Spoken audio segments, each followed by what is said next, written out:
नमस्कार दोस्तों, स्वागत है आपका हमारे YouTube channel class work let's build your self में। दोस्तों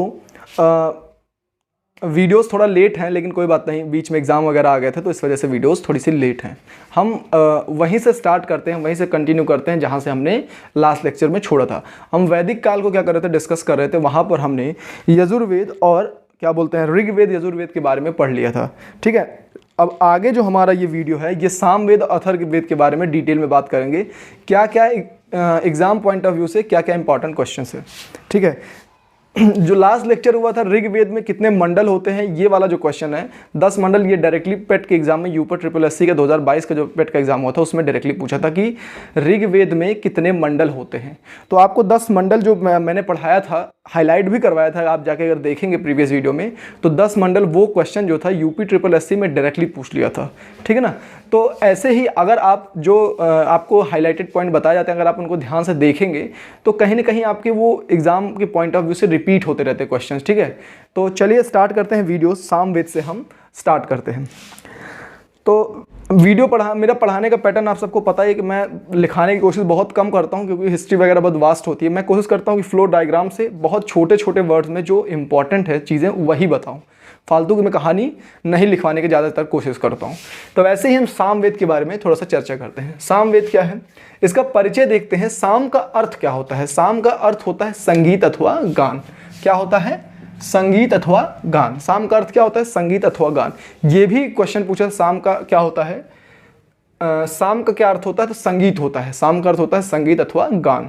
अब देखो, यज्ञों के अवसर पर गाए जाने वाले मंत्रों का संग्रह होता है। सामवेद मतलब बेसिकली है क्या, जो सामवेद है ना, तो वो क्या है, यज्ञों के अवसर पर जब यज्ञ हवन कुछ होता है तो उस टाइम पर जो गीत मतलब मंत्र उच्चारित किए जाते हैं, गाने गाए जाते हैं, वो क्या होते हैं, गाए जाने वाले मंत्रों का, उस समय जो मंत्र गाए जाते हैं उनका एक संग्रह है। ठीक है ना, उनका एक कंपाइलेशन है। ठीक है, तो उनको क्या बोलते हैं, सामवेद। ठीक, तीसरी चीज क्या है, उद्गाता। एक वर्ड आता है उद्गाता। उद्गाता होते कौन है, जो मंत्रों को गाने वाला, वो जो होता है, जैसे हम लोग पूजा पाठ होता है तो उसको बोलते हैं पंडित। ठीक है ना, ठीक है, पंडित बोलते हैं। जो बाल वाल काटते हैं उनको नाई बोलते हैं। तो उस टाइम पे जो मंत्रों का गाने वाला पुरोहित होता था, सामवेद में उसको क्या कहते हैं, उद्गाता। बहुत ही इंपॉर्टेंट है, ये अक्सर डायरेक्टली पूछ लेते हैं कि सामवेद को मंत्रों को गाने वाला कौन था, पुरोहित क्या कहलाता है। तो उद्गाता आपको पता होना चाहिए। ध्यान रखिएगा, जो चीज़ें अंडरलाइन है वो बहुत ही परीक्षा के दृष्टिकोण से बहुत ही इंपॉर्टेंट है। ठीक है, उसके पॉइंट ऑफ व्यू से बहुत इंपॉर्टेंट है। अब डायरेक्टली फैक्ट जो पीसीएस वगैरह में डायरेक्टली पूछ लेते हैं, वन डे एसएससी के एग्जाम में बहुत डायरेक्टली पूछ लेते हैं, वो सब क्या होते हैं, फैक्ट्स होते हैं छोटे छोटे, उनको वो डायरेक्टली पूछ लेते हैं। जैसे कि सामवेद में कुल कितनी ऋचाएं हैं, जैसे उसमें क्या था, ऋग्वेद का वो बहुत इंपॉर्टेंट है, 10 मंडल और लगभग 1028 सूक्त। ठीक है ना, ये हमेशा याद रखिए, वो हमेशा एग्जाम में रिपीट होते रहते हैं। ऐसे ही सामवेद में कितनी ऋचाएं होती हैं, 1875 ऋचाएं होती हैं। कितनी होती हैं, 1875 ऋचाएं होती हैं। ठीक, ये आपको याद करने वाला पॉइंट है। ठीक है, उसके बाद इसमें दो मतलब प्रमुख शाखाएं होती हैं। इसमें जो प्रमुख शाखाएं होती हैं वो क्या क्या होती हैं, एक होता है कैथुमी। क्या होता है, कैथुमी, और दूसरा होता है राणायनी, और तीसरा होता है जैमिनी। ये क्या होती हैं, सामवेद की 3 एक तरह से कह सकते हैं प्रमुख शाखाएं होती हैं। कैमुथी, और एक क्या होता है, राणायनी, और एक होता है जैमिनी। अब इसमें एक ब्राह्मण ग्रंथ होता है जिसको बोलते हैं तांड या पंचविश। ठीक है, ये भी इंपॉर्टेंट है कि इसका जो ब्राह्मण ग्रंथ है सामवेद का, वो उसको क्या कहते हैं, तांड या क्या है, पंचविश होता है। ठीक है, ये सामवेद के बारे में आपको डिटेल मोटा मोटा हिसाब किताब जो आप इसका important exam point of view से जो इंपॉर्टेंट है वो चीज़ें मैं आपको बता दिया है। ठीक है ना, एक बार फिर से देखते हैं। ठीक है, आराम से देखिए, कोई दिक्कत नहीं है। सामवेद क्या है, सामवेद का अर्थ होता है संगीत या ज्ञान। ठीक है, संगीत या गान। ठीक है, संगीत मतलब गुनगुनाना या गान। अब ये होता क्या है सामवेद, सामवेद वो होता है जो यज्ञों के अवसर पर गाए जाने वाला मंत्रों का संग्रह, कि उस टाइम पे जो यज्ञ मतलब हवन या होम जो भी होता रहता है, उस कर्मकांड के टाइम पे जो भी चीज़ें गाई जाती हैं उनका जो संग्रह होता है वो क्या कहलाता है, सामवेद कहलाता है। ठीक है, अब उद्गाता कौन होते हैं, तो उन मंत्रों को जो गाते हैं, जो उसको उच्चारित करते हैं, उनको क्या बोलते हैं, उद्गाता। मैंने अभी एग्जाम्पल से बताया, जैसे जो कर्मकांड कराते हैं हमारे वहाँ पंडित कहलाते हैं, बाल काटते हैं नाई। ठीक है, तो घड़े वड़े का काम करते हैं उनको कुम्हार कहते हैं। वैसे उस टाइम के लोग क्या कहते थे, उद्गाता कहते थे, जो उन उच्चारण क्या करते हैं, उनको करते हैं, जिनको क्या बोलते हैं मंत्रों का, उन पुरोहित को क्या बोलते हैं, उद्गाता। अगला कितनी ऋचाएं होती हैं, 1875 ऋचाएं होती हैं। ये बहुत इंपॉर्टेंट है, फैक्ट है, फैक्ट डायरेक्टली पूछते हैं।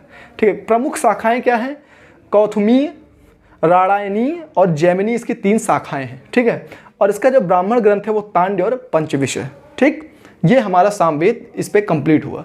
नेक्स्ट बात करते हैं हम अथर्ववेद की। ठीक है, अथर्ववेद दो ही, सही बताएं तो 2 ही वेद ज़्यादा इंपॉर्टेंट है, एक ऋग्वेद, एक अथर्ववेद।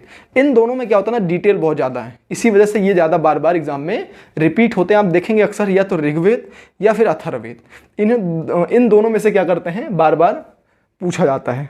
ठीक है ना। अब देखो, अब इसमें इसकी बात करते हैं अथर्ववेद का परिचय। अथर्ववेद के परिचय में बात करते हैं कि इसमें 20 कांड होते हैं। कितने कांड, 20 कांड होते हैं। और कितने सूक्त होते हैं, 731 सूक्त। और टोटल कितने मंत्रों का संग्रह होता है, 5987 मंत्रों का संग्रह होता है। 20 कांड, 731 सूक्त और 5987 मंत्रों का संग्रह। डिटेल है, फैक्ट्स हैं, तो आपको याद रखने पड़ेंगे। ठीक है, याद रखने का कोई तरीका नहीं, मैक्सिमम टाइम आप इसको रिवीजन करिए। तो इंपॉर्टेंट रखना आपको कितने कांड हैं, 20 कांड, 731 सूक्त, 5987 मंत्रों का संग्रह। ठीक है, अब देखो जो 5987 संग्रह है, मतलब है मंत्रों का संग्रह, उनमें से 1200 उन्होंने क्या किया, डायरेक्टली ऋग्वेद से उधार ले लिया है। ठीक है ना, वहां से उन्होंने 12 कर लिया कि भाई हमको ये उधार में दे दो। तो 1200 क्या है, 5987 में से 1200 क्या है, ऋग्वेद से डायरेक्टली लिया गया है।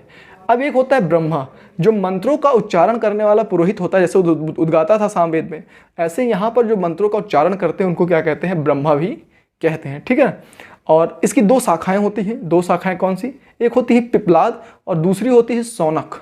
एक होती है पिप्लाद, दूसरी होती है सौनक। ठीक है ना। अब इनका उल्लेख के बारे में देखते हैं, कहाँ कहाँ इनका उल्लेख मिलता है।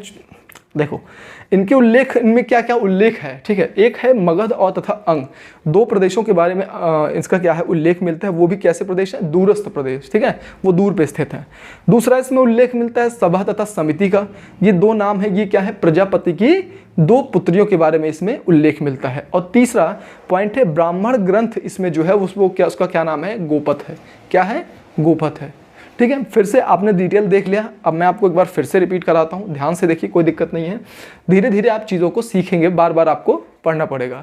कोशिश करिए छोटे छोटे नोट्स बना लेंगे जो आपके लिए बहुत ही हेल्पफुल होंगे। चलिए, अथर्ववेद का हमने बताया 20 कांड, 731 सूक्त होते हैं, 5987 क्या होता है, मंत्रों का संग्रह होता है। ठीक है, 5987 संग्रह में से क्या होता है, 1200 इन्होंने क्या किया, ऋग्वेद से डायरेक्टली लिया है। ठीक है, और ब्रह्मा जो होता है उसको क्या बोलते हैं, मंत्रों का उच्चारण करने वाला पुरोहित जो होता है उसको क्या बोलते हैं, ब्रह्मा। ठीक है, 2 शाखाएं होती हैं इसकी, एक होता है पिप्लाद, एक होता है शौनक। ठीक, उल्लेख इनका इसमें क्या क्या उल्लेख मिलता है, उल्लेख मिलता है मगध तथा अंग का 2 प्रदेश मिलते हैं। सभा तथा समिति, उनका 2 उल्लेख मिलता है, वो कौन है, प्रजापति की 2 पुत्रियां होती हैं। और एक ब्राह्मण ग्रंथ का क्या होता है, इसमें उल्लेख मिलता है, जिसको क्या कहते हैं, गोपथ कहते हैं। ठीक है, तो आज ये हमारा जो क्या बोलते हैं, ये वैदिक काल के जो 4 वेद थे, ये आज टोटल कंप्लीट हो गए ना, टोटली पूरा। अब जब हम अगले लेक्चर में आएंगे तो हम और भी जो ब्राह्मण ग्रंथ हैं या फिर और भी जो युद्ध है या फिर इससे रिलेटेड टॉपिक हैं वैदिक काल से, वो एक एक कोशिश करेंगे, एक एक टॉपिक धीरे धीरे हम उसको समेटते हुए चले और सारी चीज़ों को डिटेल में बताएं। हाँ, वीडियो लेट होगी लेकिन कोई दिक्कत नहीं, हम सारी चीज़ों को आराम से डिटेल में ही बताएंगे। ऐसा नहीं कि वीडियो को भगा के फिर चीज़ों को स्किप करके तब वीडियो पूरा करें, ऐसा कुछ नहीं है। थोड़ा थोड़ा ही पढ़ाएंगे, लेकिन क्या है कि सारी चीज़ों को डिटेल से पढ़ाएंगे। ठीक, हमारा यही टारगेट है। तो दोस्तों, ये वीडियो आज का जो है यहीं पर एंड करते हैं। ठीक है, ये वीडियो यहीं पे ख़त्म करते हैं। जब नेक्स्ट वीडियो में आएंगे तो हम अगले इसी से रिलेटेड जो नया टॉपिक है उस पर क्या करेंगे, बात करेंगे।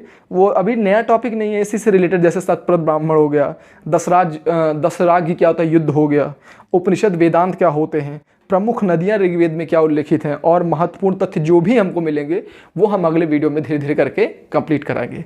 तो दोस्तों, आज का वीडियो यहीं समाप्त करते हैं। Thank you so much. और अगर आपको वीडियो पसंद आता है, आपको मेरा पढ़ाने का तरीका पसंद आता है, तो यहाँ पर लाल बटन जो दिया हुआ है इसको शाबाशी देना मत भूलिए, और साथ ही साथ एक डोरबेल दिखागा, आप उसको जरूर बजाइए, और उससे आप हमारी फैमिली का हिस्सा बनेंगे। ठीक है, अगर आपको वीडियो से रिलेटेड कोई भी क्वेश्चन या फिर कोई भी क्वेरी आती है तो आप नीचे कमेंट बॉक्स में जाके अपना क्वेश्चन या कोई सजेशन देना चाहते हैं हमारे लिए, तो आप उसको ज़रूर करिए। ठीक है, अपने आसपास के लोगों को भी वीडियो को दिखाइए और शेयर करिए, साथ ही साथ सब्सक्राइब करना मत भूलिए। Thank you so much.